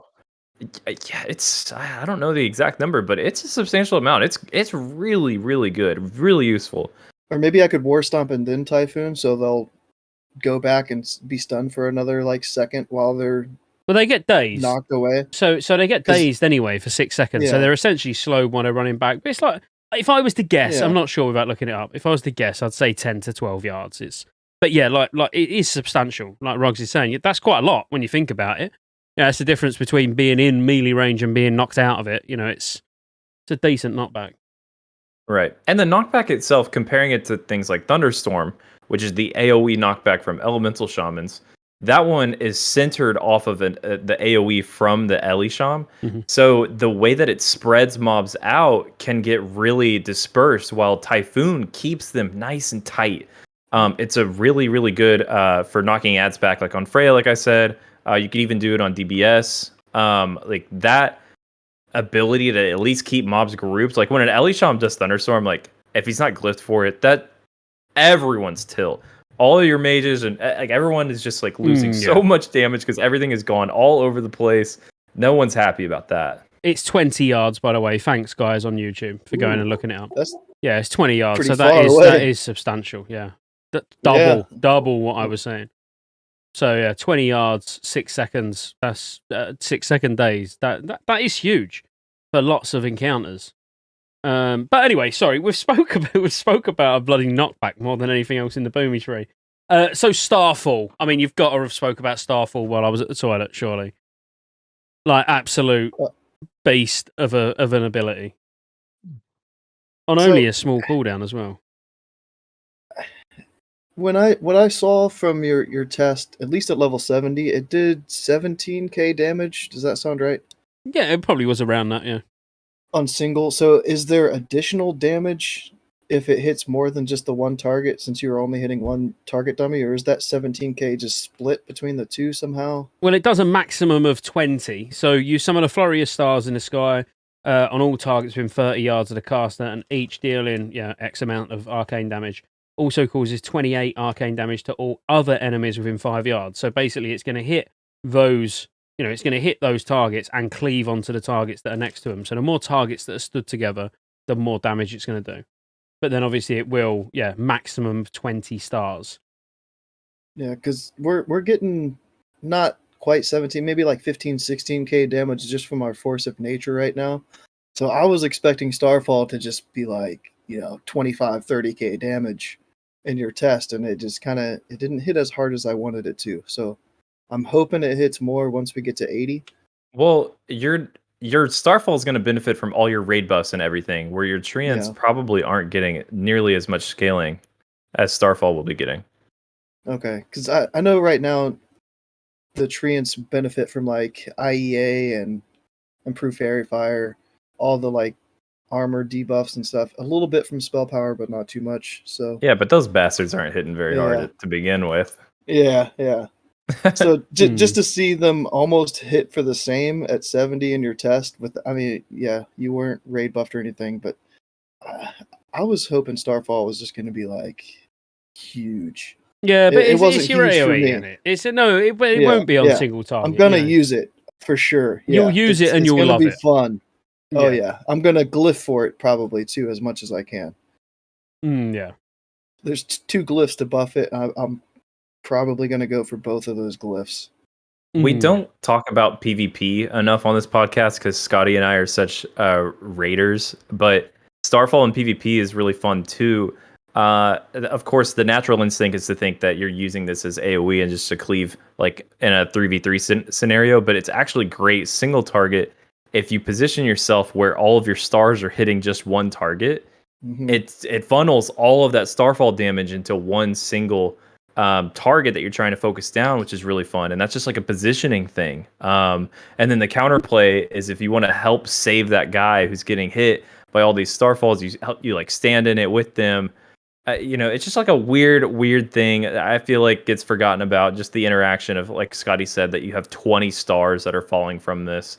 And back to the rating, like Starfall gets you in trouble a lot of times. It's 30-yard radius around from the center of your character. Like you might pull an extra trash pack. You might kill something that you shouldn't have killed. You might touch or break a CC on something. It's infuriating. It's a fun little ability. No, it's not fun. It's infuriating. Trust me. You wait. I get to piss you off will. mages by breaking sheeps? Yeah. Oh, I'm doing it. Mate, you're going to be pissing off mages. You're going to be pissing off everybody by pulling extra packs, and you're going to be knocking ads out of range in a tank. You're literally the most irritating spec to take to a raid. But no, honestly, the amount of times you'll hear Starfall pulled in Wrath, like, you really will. Because, even if you only have to take, like, 2 steps in the wrong direction with Starfall up, and you've pulled an extra pack. And fortunately, trash in general in raids, it's not like TBC. TBC, let's be fair, the majority of the time, all right, up until Sunwell, the trash is the hard part. It's normally the trash that takes the time, and then the boss is a piece of piss. Whereas in Wrath, it's the opposite way around. The trash, you could afford to pull an extra pack. But it's still going to annoy people when you Starfall in the just slight wrong position and you're double pulling. So I'm going to get that Glyph of Focus as soon as I can to decrease the radius. And increase the damage as well, don't it? I can pull that up. So Glyph of Focus increases the damage done by Starfall by 10%, but decreases its radius by 50%. A lot more manageable, that. Because now it's only going to be, it's 36 yards anyway, isn't it? So like 18 yards. Which, it's a bit close though, isn't it? You got to get in quite close to make sure that it's hitting everything. Yeah, but that's going to be one of my talent or my glyphs. I think that's going to be there and like never change. Yeah, and then the other one reduces the cooldown by 30 seconds, so you're going to have a 30-second Starfall. I mean, that's mental. It's a 1 minute. I thought it went from a minute. I thought it went from a minute 30 down to a minute. If it's a minute down to 30 seconds, that's amazing. Well, on here it says a minute, but it might be a minute. 30. Yeah, it does. Dang. 30-second Starfall. That's... Yeah, but now you've said that, I'm starting to think actually it is a minute 30. I need to check. But yeah, a minute 30 actually sounds right, to be honest with you. Does it? Let me have a look. Starfall. No, everywhere I look it's saying a minute. It might only be a minute cooldown. So yeah, it would take it to a 30-second cooldown. That's huge. I always thought it was a 90-second cooldown in total. But Airness in the Twitch chat saying it's a minute 30 to a minute. But that's exactly what I thought it was. On 3.35 at least it's 1 minute. Other people are saying it's a minute. Either way, it's even going from a minute 30 to a minute is going to be awesome. Yeah. It's just strange why it's showing a minute on all of these sites, but I remember it being a minute and a half. Yeah. But yeah. All right. Anyway, yeah. Should we? Are we happy with what we've covered balance wise?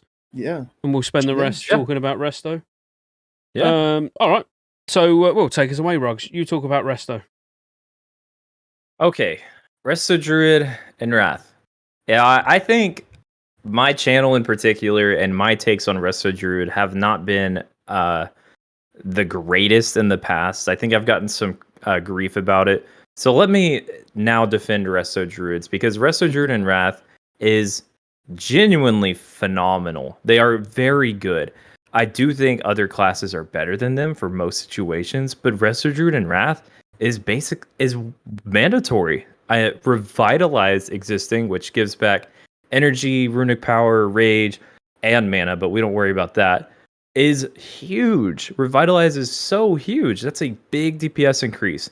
Your melee DPS who are not getting hit by Revitalize are going to be very, very upset with you. And Scotty, you can throw Revitalize on the screen. But your Resto Druid is great. They still fill that niche role where they are blanket, throwing out hots on the raid. They kind of switch from being in TBC the guys who put hots on tanks to being the raid healer. They're not so much hotting tanks and being a tank healer. They are raid healing.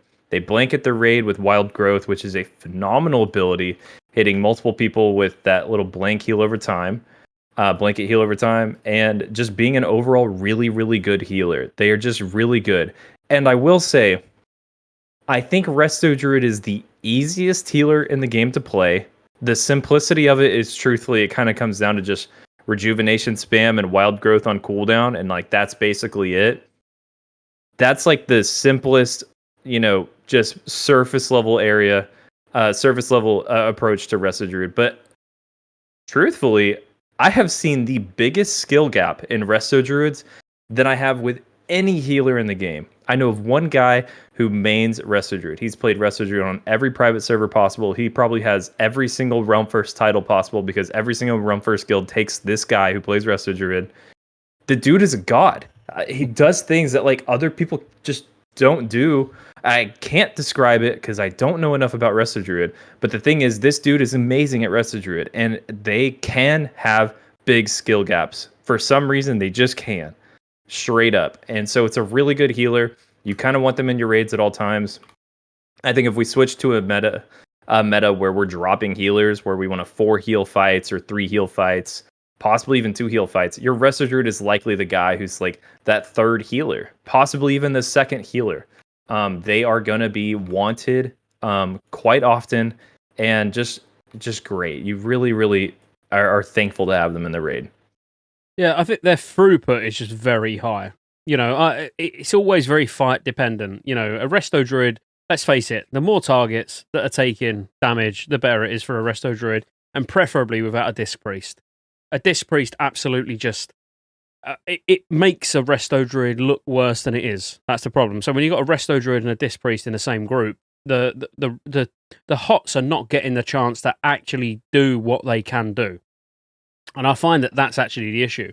Whereas Resto Druids, for dropping down in the number of healers that you've got in a raid, they're like, that's when they slowly become absolutely amazing and they shine through. You know, if you've got too many healers in a raid, a Resto Druid's going to look really bad. Whereas it's like, well, okay, let's drop, you know, if you've got 5 healers and you drop down to 4, you'll see that Resto Druid's numbers just look so much better. Because the problem is, everyone's trying to be top and everyone's trying to do so much healing that they're not looking and going, oh, I don't need to heal that guy, he's got a rejuve on. You know, if people actually try to preserve their mana and let the HOTS do their work, then Resto Druids are absolutely godlike. Like, they really are. And what you're saying about, you know, like the skill cap, like the skill ceiling difference between good and bad Resto Druids, I completely agree. Because I personally think a Resto Druid should never go and they should never need their own Innovate. Because if you're actually looking at your clear casting procs and you're only ever using them on Life Bloom, you're getting back more mana than you use the vast majority of the time. It's quite I find it quite boring. I'll be honest with you. I do find Resto Druid quite boring, even in Wrath. But it's more like I said earlier, right at the start of the podcast, the first thing I said was actually in original Wrath, all the way to ICC, I healed. It weren't actually until like very late TOC sort of ICC where I switched to Feral. The rest of it I always healed. And even then, you know, we'd be in ICC, and if we were short a healer, I'd be the one that respect. So it's more like muscle memory for me. But using every single Omen of Clarity proc on a Life Bloom is super important, and using it on a different person. You know, so now you've got 2 lots of mana coming back in a second when they bloom, and that's 2 extra people that get in really big heals. I think they're a real sleeper class. I think, well, spec. You know, when we're talking about sort of private server metas where it's like, oh yeah, 2 Holy Paladins and a Disc Priest. Yeah, I mean, that's great, and it's great for the amount of cooldowns that you're going to get across the raid. And yeah, we know Holy Paladins do a lot of healing, and having 1 Disc Priest is useful. But I can't really think of a situation where in classic Wrath I'd want to be raiding without a Resto Druid. And Revitalize is one of those as well. Like that's another real overlooked sort of, I'm not going to say an overlooked talent, because everyone knows it exists and the benefit that it brings. But ultimately, if your raid isn't dying, so if you're not wiping with 2 Paladins and a Disc Priest, you might as well drop one of those Paladins and take a Resto Druid and buff all of the DPS. 1000%. I couldn't agree with you more, Scotty.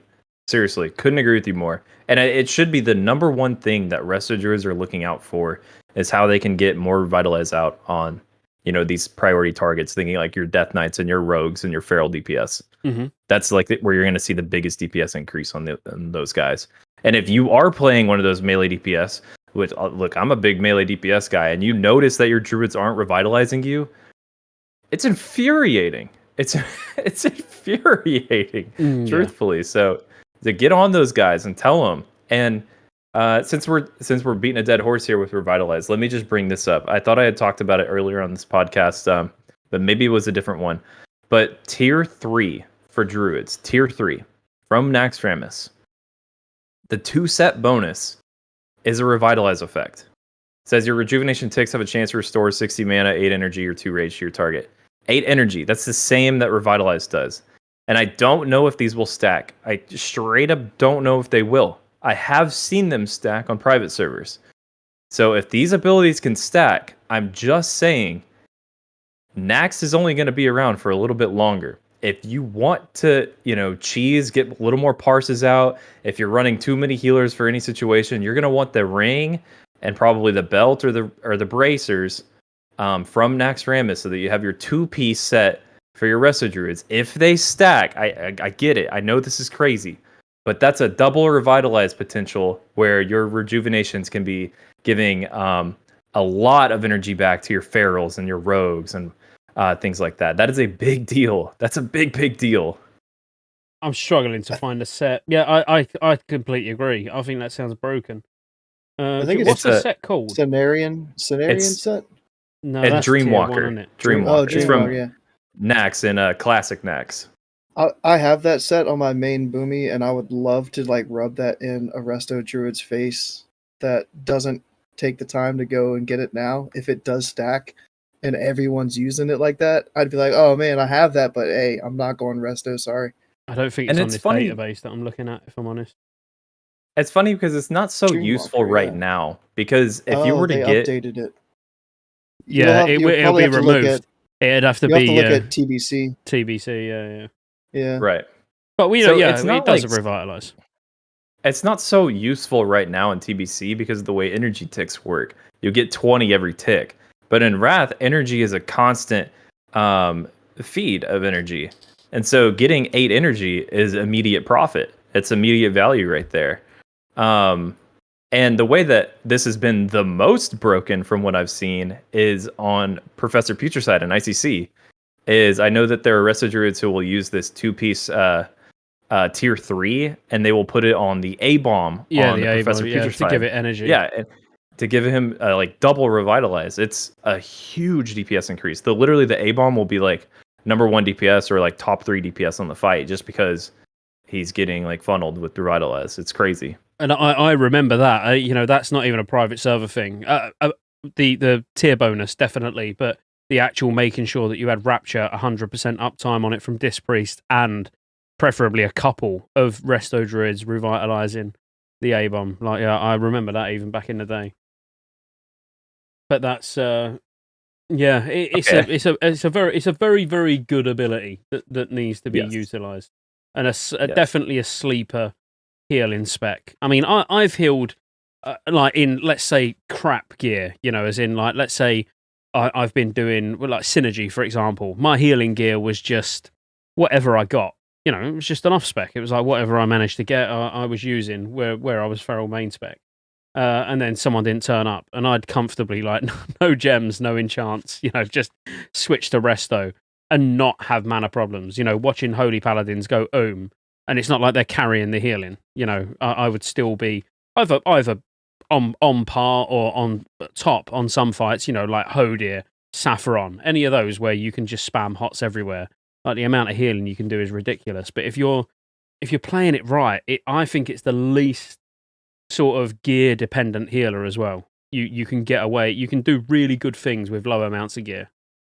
Sure. So can you switch just spec wise from Boomy to Resto and not really worry about changing that many pieces of gear unless it has maybe hit on it? And still more heal trinkets. fine? Yeah, you would heal trinkets. Fine. Yeah, it's more trinkets than anything else. But yeah, you'd heal fine if you had a little bit of hit on. Yeah, like you had hit on gear and that. Yeah, it's not going to make that much. It is going to make a difference. But if you're saying could you get away with it, I would say yeah. In tier 7, we're talking strictly tier 7. You could be a full main spec Boomy and just respec Resto whenever you want. Use all your Boomy gear and be able to heal fine. Absolutely. It's useful. It's a good off spec. I mean, especially for 10 mans because you need more healers in your 10 mans than you do for 25 if you're thinking about, just distribution of getting 10 mans done. Mm-hmm. That is useful. But I mean, Resto Druid does have a haste cap. It's a substantial one, but it's not too hard to hit. I want to say it's around the 500 something mark, maybe 525, something like that off the top of my head. but they will need that haste. So just keep that in mind if you're off-speccing it. If you're dropping hit from Boomy gear and just swapping a couple pieces around, you will want to make sure that you're maintaining that haste cap. Yeah, definitely. Yeah. It's unfortunately the higher. Sorry, it's the higher of the haste caps from the healers. You know, like a Disc Priest has it easy, and yeah, obviously a Resto Druid doesn't get that much from talents like a Disc Priest does with being able to. I can't even remember the name of the talent if I'm completely honest. But where they shield, when they shield someone, they then get a ridiculous amount of casting speed, don't they? Afterwards, It only sounds like an extra 100 haste from what boomies wear. So yeah, replacing the hit with haste shouldn't be too bad. Good. Oh, cool. Well, I mean, I'm fairly happy. I'm happy with Resto. I know it's been fairly short. It's been an hour and 45 minutes, but we've covered Feral, covered Boomy, covered Resto. Unless either of yous have got anything to add, I think we've pretty much covered a good. I'd say it's a good look at what a Druid has got to expect in Wrath. Anyway, would be what I would say. Certainly. And it sounds like mandatory at least one Druid a raid, but probably 2 or 3 at least. One of each spec, and yeah, you take you could take one of it. Well, if we again because we're trying to focus on tier 7, I don't think it's going to be out of the ordinary to see a Boomy, a Feral, and a Resto in the same raid. Yep. The demand for him is great in Wrath. Truthfully, I'm not of the camp that likes to bring bears to my raid. But I love to have a one cat. I love to have one Boomy. I love to have one Resto Druid. They will definitely be in demand. Great classes.